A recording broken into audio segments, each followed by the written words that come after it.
আচ্ছা সোনামণিরা এবং আমার মুরব্বী বাবারা, তোমার কাছে আমি একটা প্রশ্ন জিগাই। এই যে আমি বোর্ডের মধ্যে কিছু ভার্ব লিখে রেখেছি, এই ভার্বগুলা এক বচন ভার্ব না বহু বচন, সিঙ্গুলার না প্লুরাল? এইটা আমাকে কমেন্ট সেকশনে জানাবে। এখন আমরা দেখব এই ভার্বগুলা আসলেই এক বচন না বহু বচন। হ্যাঁ, তো লেটস স্টার্ট। দেখো, আমরা প্রথমে ভার্বের সঙ্গে এস বা ইএস লাগাবো।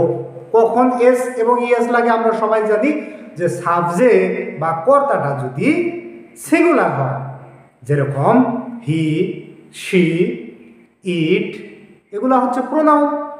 তার সঙ্গে রাম এক বচন, রহিম একজন, সীতা, করিম, যদু, মধু, এই যে একজন একজন নাম, এই একজন একজন নামের ক্ষেত্রে আমরা কি ব্যবহার করব? এস বা ইএস ব্যবহার করব। আর যেটা তো আমরা সবাই জানি। হ্যাঁ, কিন্তু দেখো কখন কখন ভার্বের সঙ্গে এস লাগাবো, কখন ইএস লাগাবো, এটা তো বড় পাজেলের ব্যাপার। সো আমরা শিখবো এখন। দেখো, এখানে লিখেছি he, she, Ram. He, she, Ram. So এগুলোর সঙ্গে তো এস বা ইএস লাগবো, এটা তো শিওর। কিন্তু কখন লাগবো? দেখো, আমরা কিছু টার্ম লিখে দিব। এখন আমি S, S S, H H, C H, X, Z, O, X, S, S S, H H, C H এবং এক্স, জেড, ও।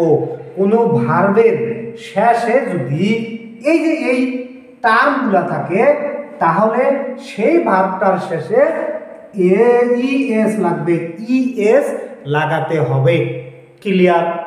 এখন বাকি যতগুলা ভার্ব থাকবে, যেগুলার সঙ্গে এই যে টার্মগুলা নাই, ওই ভার্বগুলার সঙ্গে এস বসবে, এস বসবে। আর বাকিগুলোর সঙ্গে, আর বাকি যেগুলা এগুলা টার্ম থাকবে, ওইগুলোর সঙ্গে ইএস লাগবে। Okay, clear? I hope clear. So এখন আমরা, তোমরা বুঝোছে, দেখো সাবজেক্টটা যখন সিঙ্গুলার, ভার্বের সঙ্গে যখন ইএস বা ইএস লাগালাম, এটাও তো সিঙ্গুলার হয়ে গেল, সিঙ্গুলার। সো যখন ভার্বের সঙ্গে এস বা ইএস লাগলো, ভার্বটা সিঙ্গুলার হয়ে গেল। তার মানে বোঝা গেল পৃথিবীর ভিতরে যত বড়ই ডিকশনারি হোক না কেন, সেই ডিকশনারিতে যত ভার্ব আছে সব ভার্বই প্লুরাল ভার্ব, বহুবচন ভার্ব। কিন্তু সাবজেক্ট বা কর্তা অনুযায়ী সেই ভার্বটারে এক বচন করা হয়। সো আশা করি তোমরা বুঝে গেছো।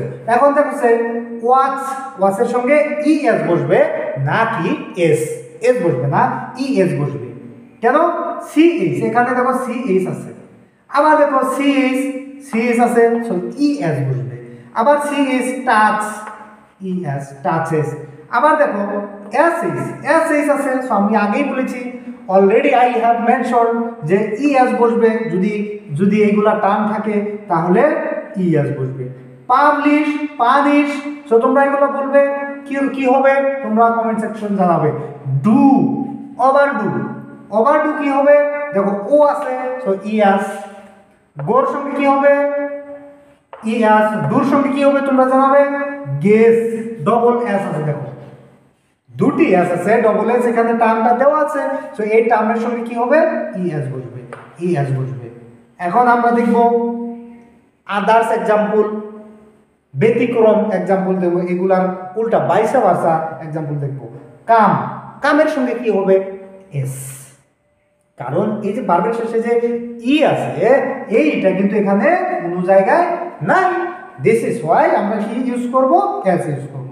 সো মেকের সঙ্গে এস হবে, মিটের সঙ্গে এস হবে, গিভের সঙ্গে এস হবে, রানের সঙ্গে এস হবে। সো আশা করি তোমরা বুঝে গেছো সাবজেক্ট অনুযায়ী ভার্বের সঙ্গে এস এবং ইএস বসবে।